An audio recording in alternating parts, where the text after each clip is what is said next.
Salut copain, ça joue bien. De l'argent, là, l'Europe qui passe à la monnaie électronique, la CBDC, quoi. Je crois que CBD, c'était le cannabis sans le THC, quoi. Hein, voilà, c'est le CBD pour les cons, CBDC, quoi. Hein, sur les effets euphorisants de la monnaie, quoi, sur les bienfaits, quoi. Oh, bref. J'aime bien tous ceux qui disent ouais, si tu cherches pas à courir après de l'argent, donc à travailler, quoi, hein, machin, blabla, l'argent, tous ceux qui toujours autour de l'argent. Mais l'argent, c'est rien, c'est un bout de papier qui représente rien. Pourquoi on a confiance en l'argent? Parce qu'on y attribue une certaine confiance. Pourquoi l'argent il a cette valeur? Parce que c'est la confiance qu'on y accorde dedans.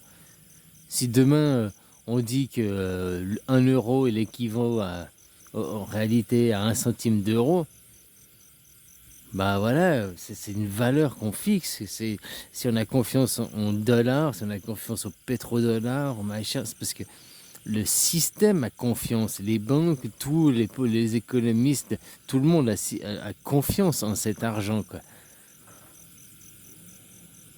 Mais c'est quoi l'argent? C'est l'argent à la base. On parle de troc. Ben, l'argent objet à la base. Maintenant, on parle de l'argent électronique. Puis avant, il y avait l'argent papier. Puis avant, il y a eu l'argent monnaie, il y a les pièces. Puis avant, il y a eu l'argent quoi? Des tablettes, là, les sumériens. Puis avant, il y a eu l'argent quoi? Les coquillages. Hein, au début, les civilisations, même certains, c'était les coquillages qui s'échangeaient, qui avaient valeur d'argent. Hein, la monnaie objet, quoi. Je sais pas comment t'appelles ça. Monnaie marchande. Tout ça, c'est parce qu'on accorde la confiance. On pourrait très bien dire que la monnaie, c'est les cailloux qui représentent la monnaie. Les cailloux rouges. Voilà, c'est ça. Bon, les autres sont trop communs, quoi. Les rouges. Donc, tu vois, c'est parce qu'on accorde. Alors, l'argent, après. Oui, ils vont prendre le contrôle, machin. C'est vrai que l'argent électronique, hein, tous ceux qui sont encore pour les crypto-monnaies, ouais, c'est pas, c'est se passer de un gouvernement, c'est-à-dire de surpasser les États-Unis, parce que ça devient une monnaie mondiale, le Bitcoin. Donc oui, le gouvernement n'a pas, mais il y aura bien à un moment donné le gouvernement mondial ou quelque chose dedans qui reprendra le contrôle, hein, si tu vois ce que je veux dire. Vu qu'il est indexé aussi au dollar indirectement. Où est la différence, quoi? Et c'est une traçabilité. Du moment que si toi et moi on fait une transaction avec la bite en coin, et ben paf, direct, ils le savent, quoi. C'est-à-dire que si là je te donne 10 balles en échange de je sais pas quoi, ou on s'échange de l'argent monnaie, papier, ils le savent pas.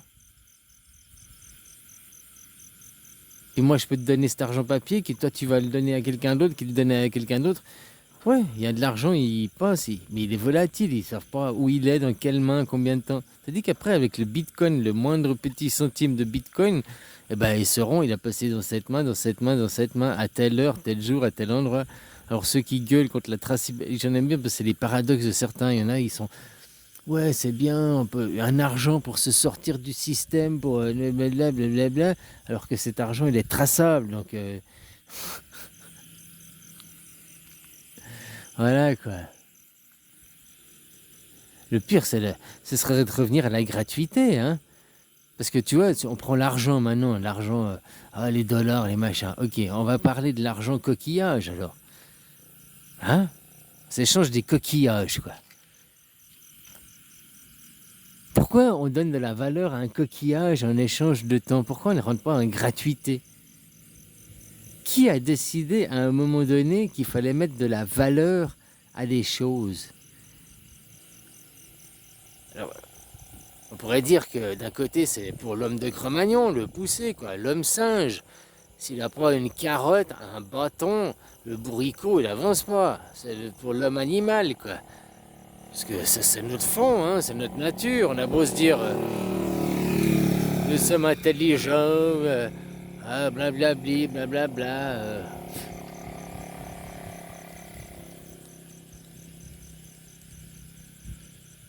On devient intelligent parce qu'on a pu développer le cerveau, utiliser le cerveau dans d'autres préoccupations que les préoccupations primaires. Si on était toujours l'homme animal, le singe, machin, qui n'avait pas accédé à l'agriculture et puis à l'élevage, puis on serait toujours en train de se battre pour la nourriture et pour le terrain, quoi. Eh ben, on n'aurait pas évolué, puis on n'aurait pas aujourd'hui créé ce qu'on a créé. Malgré que beaucoup de choses sont créées par l'armement, l'armée derrière, hein. Des technologies, des machins, parce que voilà.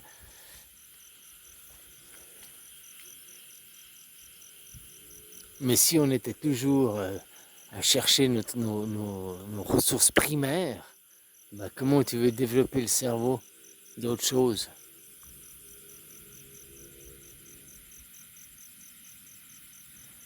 Si toute la journée tu passes à travailler, puis j'ai pas assez d'argent pour payer mes factures à la fin du mois, puis que c'est ta préoccupation primaire, quoi, hein. C'est vrai, comment tu vas avoir du temps pour penser à t'épanouir, à faire de l'introspection sur toi et tout. Donc c'est aussi pour ça, rentrer 4 heures de temps de travail, tu te donnes du temps, tu échanges, voilà, je vais travailler, je fais quelque chose. Toi, c'est aussi bien l'intelligence artificielle, parce qu'il y a plein de métiers qui vont pouvoir être abandonnés, si on voit le bon côté des choses. Donc ça va libérer plein d'heures de travail. Des métiers comme secrétaire. Bah maintenant, ChatGPT, il peut écrire les lettres à ta place. T'as plus qu'à vérifier, ça fait vachement de temps gagné. On va perdre des emplois, machin.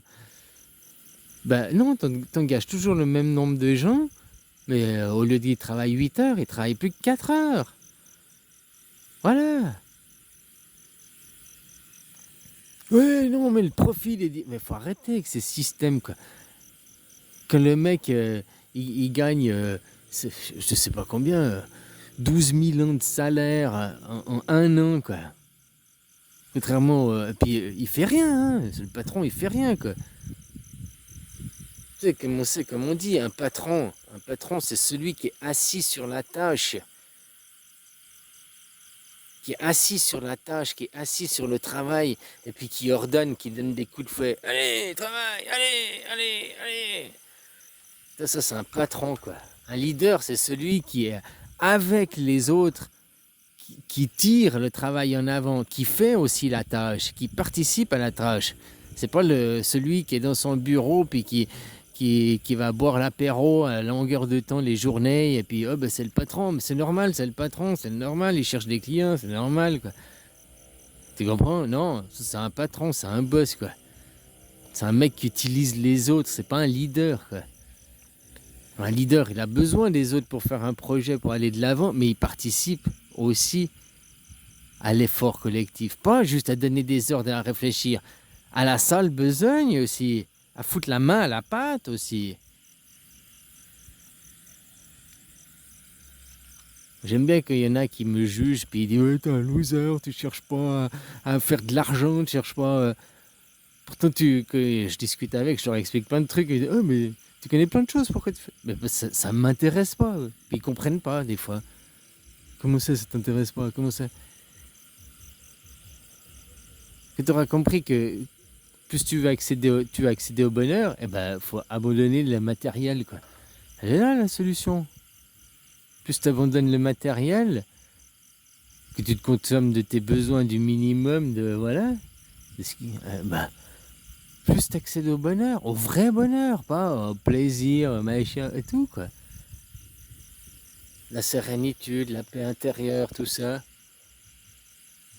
Puis que t'as rien, comment que tu veux que l'autre y vienne et puis dire ah ben, si vous faites pas ce que je veux, je vous prends tout. Bah ok, prenez-moi tout, j'ai déjà rien. Tu comprends ce que je veux dire, quoi? Ça te rend tellement libre que l'autre il vient, ah mais si vous faites pas ça, je vous fais perdre votre travail, hein, donc vous allez perdre votre maison, vous allez perdre votre voiture, puis après perdre votre femme, et blablabla. Ah, qu'on te maintient dans un système de peur, puis quand toi-même tu t'es mis des laisses, des choses, hein, parce que comme je disais, on a le libre arbitre, on est soi-même responsable. Donc j'aime bien, il y a des gens qui sont tout le temps appuyés sur le bouton colère chez les autres, à mettre les autres en colère, puis après à pointer du doigt. T'as vu, il se met en colère, c'est un colérique, t'as vu. Alors qu'ils prennent pas leur responsabilité de dire que, ah mais putain, c'est vrai, c'est moi qui ai appuyé. Tu comprends? La responsabilité, elle n'est pas toujours à celui qui fait l'action, elle est aussi des fois à celui qui a appuyé sur le bouton. Comme je dis, le pistolet n'est pas responsable, c'est celui qui tire sur la gâchette. Quand l'autre continue à te rendre, si tu es une personne colérique et que l'autre, tu lui dis stop, stop, stop, et continue, et d'un coup tu t'énerves, et ah bah tu vois. Non, il faut aussi que cette personne prenne ses responsabilités. Cette colère n'est pas à la personne qui s'est mise en colère, elle est à la personne qui a poussé à sortir cette colère. C'est aussi de la violence, sauf que c'est... Tu comprends? Oui, tu t'es mis en colère, t'es violent. Oui, mais de ta violence.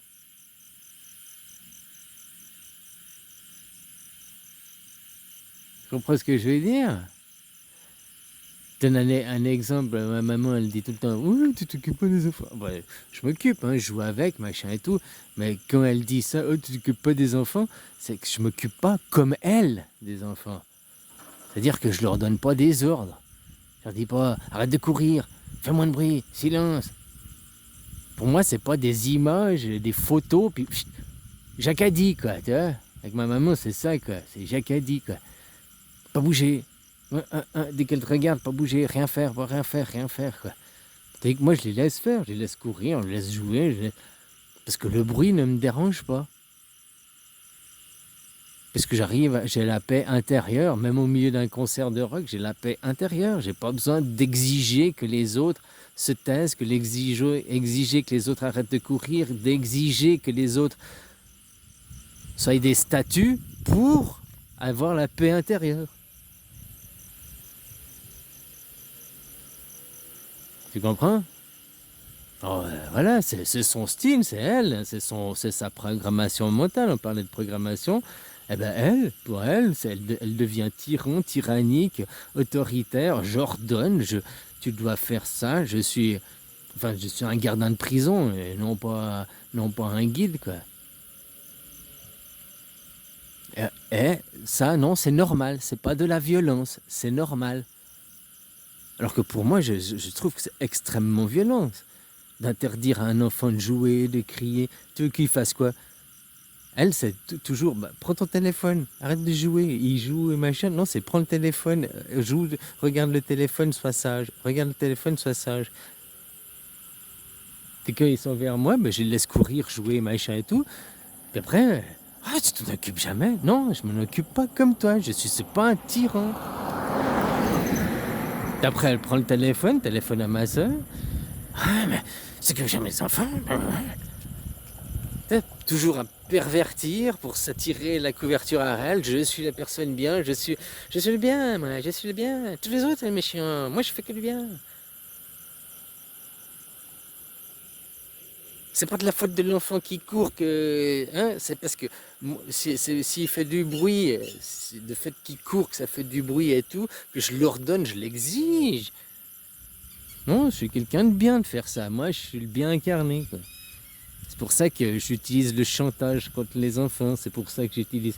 Toi, je lui donne une deuxième chance. Elle a ses petits-enfants. Elle pourrait prendre une conscience sur elle et puis changer. Hein? Elle a déjà fait les mêmes erreurs que ses enfants. Elle a une deuxième opportunité. Et non, elle refait les mêmes. Et que tu essayes de discuter. Discuter, hein? De toute façon, c'est moi qui paye. C'est pas content, c'est comme ça. Des fois, un petit programme excite. Pour certaines personnes, c'est la solution. Hein. C'est ce que je veux dire. Il y en a qui n'arriveront pas à changer. Il y en a qui n'ont pas, je ne sais pas, programmation mentale. Ils n'ont pas la capacité de, ou ils n'ont pas l'envie de. Parce que comme je te dis, ça fait très mal le jour où tu ouvres les yeux sur toi.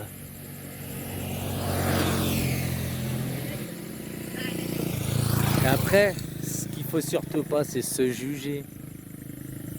Faut pas se dire oui, ça va faire très mal. Et après, si tu te juges, tu vas partir en dépression, tu tombes en bas. Parce que on a tous fait de la merde, on a tous fait du mal. Donc, ok, on ne savait pas, on est à l'ignorance de l'enfant. L'enfant, il ne sait pas et il a l'ignorance de son ignorance. Tu comprends? Tu dis que celui qui a fait les choses en conscience, en sachant, il n'est plus ignorant. Il devient méchant, il fait ça intentionnellement.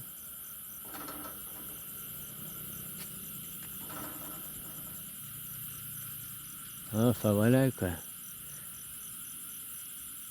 Alors regarde les gouvernements. Moi, il faut que je vois le gouvernement, comme ils agissent, autoritarisme. Je disais ma maman, mais je peux te dire, tous ceux de ma génération, enfin peut-être pas tous, mais 80% des copains que j'ai eu, des gens que j'ai connus de ma génération, ben, on a tous eu des parents, des mamans comme ça, quoi.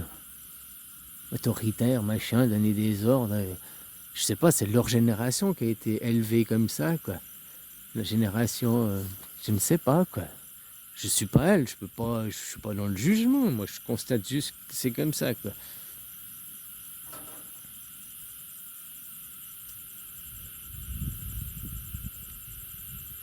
Mais ces boomers au gouvernement, c'est cette génération qui maintenant est au gouvernement, et c'est cette génération qui utilise l'autoritarisme. Que tu as beau leur expliquer, leur montrer des preuves, qui ne veut rien comprendre. Tu regardes Macron et le gouvernement, comment il réagit, j'oblige le 49.3, je fais tout, ici tu es chez moi, je fais ce que je veux, machin. Et puis je prends ma maman, la façon dont elle élève ses enfants, ses petits-enfants aujourd'hui, et ben c'est le même parallèle, quoi. J'ai l'impression que je la regarde, en regardant ce qui se passe en France, quoi. Sans être méchant, quoi. Hein, ah, voilà, prends aussi ça avec du recul, de l'humour, quoi.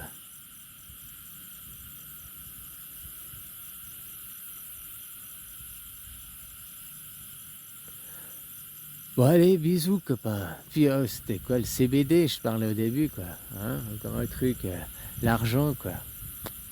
Alors ouais, pourquoi on rentre pas en gratuité? Qui a à un moment donné décidé que le coquillage, qu'il fallait mettre une valeur sur quelque chose pour s'échanger des choses?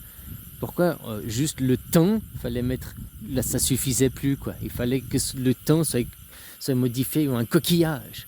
Le temps c'est de l'argent, l'argent c'est du temps. Alors l'argent c'est des coquillages. Voilà. Le temps c'est des coquillages. L'argent c'est des coquillages. C'est la même chose. Tu veux toujours aller travailler demain pour des coquillages. Mais dis pas non, c'est l'argent, c'est pas la même chose. Si tu me dis que l'argent c'est pas des coquillages, c'est que tu n'as rien compris de ce que c'est que l'argent. C'est parce qu'on y accorde la confiance. C'est juste parce qu'on y accorde la confiance à ce système. Si demain ce système il change, qui est en train de changer, on y met la monnaie électronique. Si on accorde notre confiance dans la monnaie électronique, et les gens ont déjà accordé leur confiance dans l'argent électronique. Parce que ça fait 40 ans qu'ils utilisent des cartes de crédit, puis maintenant, les 10 dernières années, on paye tout avec des cartes de crédit, machin, blablabla, blablabla, mais avec le téléphone et tout, donc l'argent électronique, donc 70% des transactions sont déjà faites électroniquement, donc indirectement, on est déjà dedans, quoi. Mais après, c'est la confiance, quoi, de ce coquillage. Est-ce qu'on aura confiance en ce coquillage ou pas? Voilà, voilà, quoi. Alors maintenant, est-ce que demain tu veux toujours aller travailler pour des coquillages? Parce qu'on pourrait aussi faire que les coquillages, finalement, t'as donné 4 heures de temps, puis voilà. T'as tout gratuit. Tout gratuit en échange.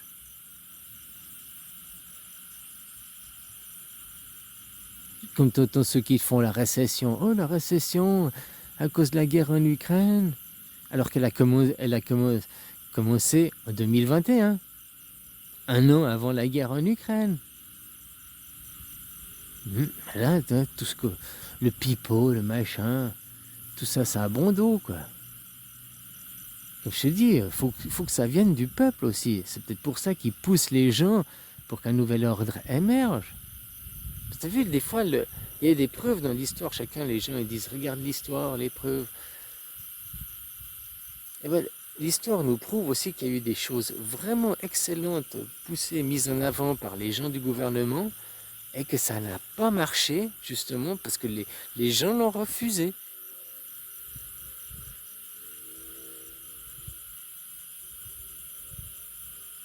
Il faut que ça vienne du bas, quoi. Allez, bisous, copains.